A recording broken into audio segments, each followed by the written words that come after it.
नहीं, लेकिन देखिए देश की जो जनता है उसके मन में देशभक्ति की भाव, हम जितने भी कॉलर्स हमारे पास जो हमको कॉल कर रहे हैं उनके अंदर जो उनके मन में भावना है, इतनी पीड़ा है, इतना आक्रोश है, तो देश की जनता, देखिए जब कारगिल का युद्ध हुआ था तो आर्मी को यह कहना पड़ गया था कि प्लीज अब और खून मत दीजिए, हमें जितना खून चाहिए उससे बहुत ज्यादा आप लोगों ने दे दिया है, इतना हमें इससे जरूरत नहीं है, हम इसको रख भी नहीं पाएंगे। तो लोग तो खून देने के लिए मतलब तैयार हैं, तो देशभक्ति की भावना। लेकिन हाँ, ऐसे लोग जो अलगाववादियों का समर्थन करते हैं वो लोग उस देशभक्ति की भावना में सेंध लगाते हैं, उसको कमजोर करते हैं, दीमक की तरह उसके अंदर घुस के देश के अंदर उसकी देशभक्ति की भावना को चाटते हैं।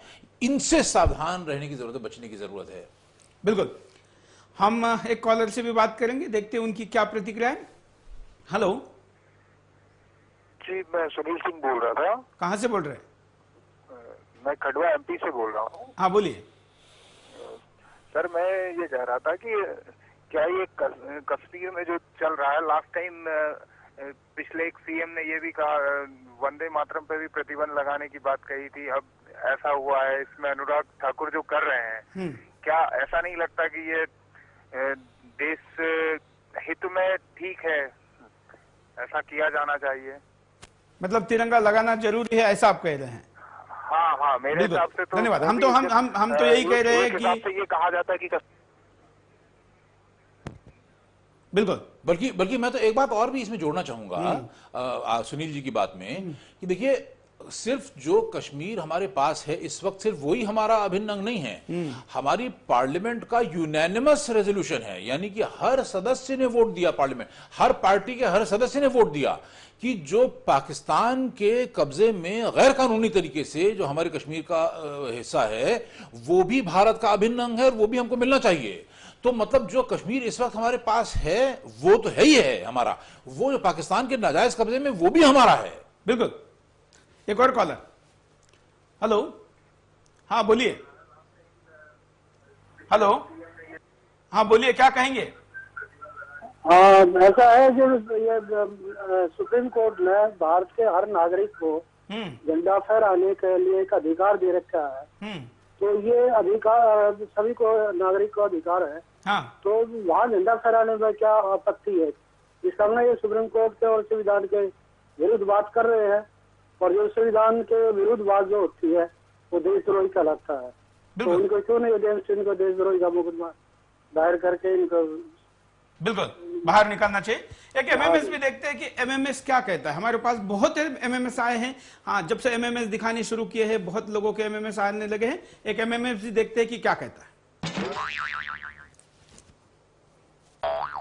अगर भारत में इस टाइम जो सबसे बड़ा जो मुद्दा है वो है कश्मीर में झंडा न फहराना। कश्मीर हमारा है और हमारा प्रत्येक भारतीय को ये हक है कि वो कश्मीर में जाके झंडा फहरा सकता है। अगर भारत में अगर कश्मीर में 26 जनवरी के दिन झंडा नहीं फहराया जाता है तो ये बहुत दुखद चीज़ है। और ये जो कराया है गांधी और नेहरू जी के एक पाप और कुकर्मों की एक हमारे देश के लिए एक समस्या है।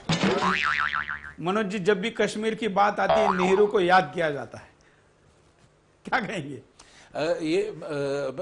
मैं लेकिन उससे पहले एक बात, इससे पहले एमएमएस से पहले जिन्होंने कॉल किया था उनकी बात में मेरे दिमाग में एकदम से एक विचार आया कि जब सुप्रीम कोर्ट ने हमको, नवीन जिंदल जी के पिटिशन पे जब अदालत ने हमको ये अधिकार दिया है कि हम छाती पे भी झंडा लगा सकते हैं, घर में भी लगा सकते हैं, अपनी मेज पे भी लगा सकते हैं, तो क्या हम एक पीआईएल फाइल नहीं कर सकते हैं सुप्रीम कोर्ट में कि साहब हम झंडा लहराना चाहते हैं, मतलब कोई भी, अनुराग ठाकुर हो या कोई भी लाल चौक में, तो ये पीआईएल फाइल नहीं हो सकती क्या सुप्रीम कोर्ट? बिल्कुल। मनोज जी, आपके साथ ही एक एसएमएस भी आया है।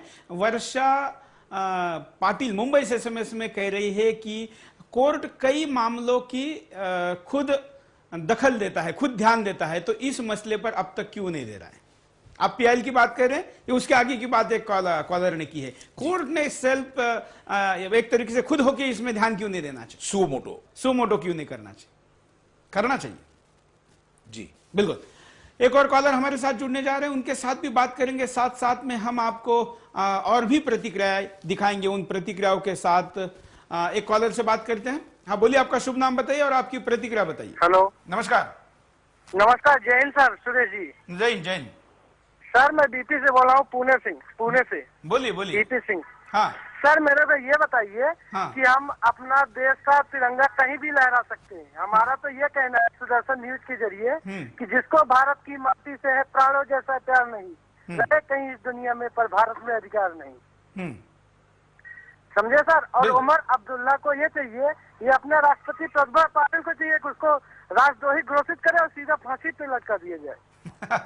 यहाँ तो पार्लियामेंट के ऊपर हमला करने वाले को भी अभी फांसी नहीं हुई है। उमर अब्दुल्ला का सजा सुनाने के बाद भी इतना दूर का नंबर रहेगा कि आप उनका बेटा भी मुख्यमंत्री बन जाएगा। उनको क्या पता, वीर अब्दुल हमीद से पूछो, भगत सिंह से पूछो, चंद्रशेखर आजाद से पूछो, कैसे आजादी हमको मिली है, उनको क्या पता है। बिल्कुल सही कह रहे हैं, बाप के गद्दी पर बैठे। आप उनसे पूछो कि जिन्होंने गोली खाई है आजादी के लिए। बिल्कुल। नहीं तो ये भी किसी के अंग्रेज के घर में झाड़ू लगा रहे होते।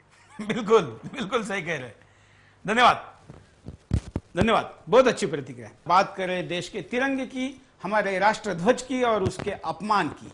देश की प्रतिक्रिया बिल्कुल आ रही है। उमर अब्दुल्ला के पक्ष में अब तक किसी कश्मीरी ने भी कॉल करके अपनी प्रतिक्रिया नहीं दी, क्योंकि कश्मीरी भी बिंदास बोल में हमेशा कॉल करते हैं। सारा देश फारूक अब्दुल्ला और उनके बेटे के इस निर्णय के खिलाफ है और केंद्र सरकार के इस निर्णय के खिलाफ है कि केंद्र सरकार ने फारूक अब्दुल्ला को कहा है और उनके बेटे को उमर अब्दुल्ला को कहा है कि आप विरोध करिए, हम आपके साथ हैं।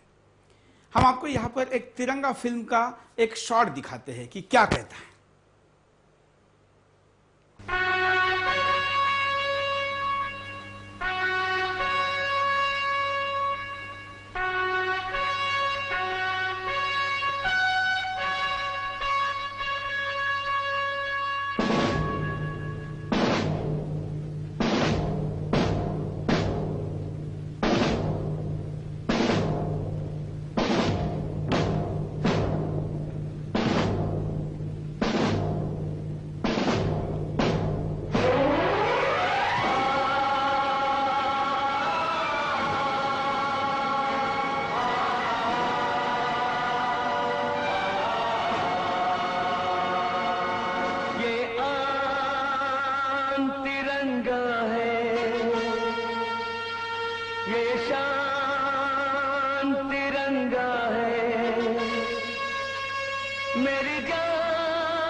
गाना तो हमने आपको केवल याद दिलाने के लिए दिखाया है, अब बाकी तो सारा आप जानते हैं। हमारी ये जान है, हमारी ये शान है, हमारी देश की ये मान है, लेकिन फिर भी ये झुक रही है क्योंकि उमर अब्दुल्ला जैसे मुख्यमंत्री देश के किसी राज्य के मुख्यमंत्री बने हुए। एक कॉलर हमारे साथ जुड़े हैं, उनके पास भी जाएंगे, लेकिन उसके पहले हम नजर डालते हैं कि ऐसे हरकतों का क्या दुष्परिणाम होता है समाज पर, देश पर और पूरे व्यवस्था पर। परिणाम का ये पैकेज। पाकिस्तान का पक्ष मजबूत होगा। देश में ऐसी आपसी विरोधाभास से पाकिस्तान के कश्मीर को लेकर दावों को मजबूती मिलेगी। पाकिस्तान का अंतर्राष्ट्रीय मंच पर फायदा उठाना। पाकिस्तान ऐसी घटनाओं से भारत की छवि अंतर्राष्ट्रीय स्तर पर बिगाड़ने में उपयोग करता है और अपने पक्ष को मजबूत करता है। सरकार के रुख के कारण भारत को कश्मीर पर समर्थन देने वाले देशों के सामने भ्रम की स्थिति पैदा होगी। कश्मीर को देश से अलग बताने वाले लोगों के ऊपर उचित कार्रवाई न करके सरकार एक तरह से उनका समर्थन कर रही है और इससे कश्मीर मामले को लेकर समर्थक देशों के सामने हमारा पक्ष कमजोर पड़ेगा। कश्मीरी अलगाववादियों के हौसले बुलंद होंगे। जब सरकार के द्वारा ऐसी अलगाव समर्थक घटनाओं को इजाजत मिलेगी तो अलगाववादियों के हौसले बुलंद होंगे। सेना के मनोबल पर असर पड़ेगा।